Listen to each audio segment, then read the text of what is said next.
বিহারের নির্বাচনের ফলাফল দেখে যারা মনে করছেন যে এরপরে তো বাংলার পালা, এর পরের বার বাংলায় বিজেপি ক্ষমতায় আসবে, আমি সেই সব ছাগলদেরকে একটা কথা বলে রাখতে চাই। 2021 সালের বিধানসভা নির্বাচনের আগে দেশের স্বরাষ্ট্রমন্ত্রী এসে বলে গেছিল ইসবার 200 পার। ইসবার 200 পারের নাড়া দিয়ে আমরা দেখতে পেলাম 77-এ গিয়ে তারা ঠেকেছে, এখন 77ও নেই। এইবার আমি আপনাদেরকে বলি, 2021 সালের নির্বাচনের পর থেকে আমরা বারবার করে দেখেছি বাংলার প্রতি যেভাবে বঞ্চনা, বাঙালির প্রতি যেভাবে বঞ্চনায় কেন্দ্রীয় সরকার করে চলেছে।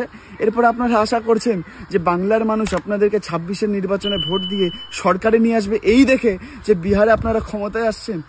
এটা বাংলা, এটা গুজরাট নয়, এটা বাংলা, এটা বিহারও নয়, এটা বাংলা, এটা উত্তরপ্রদেশও নয়, এটা বাংলা। এবং এখানকার মুখ্যমন্ত্রীর নাম মমতা বন্দ্যোপাধ্যায়, যে সারা বছর মানুষের পাশে থাকে, মানুষের জন্য কাজ করে, মানুষের উন্নয়নের কাণ্ডারি বলে যাকে বাংলার মানুষ তকমা দিয়েছে।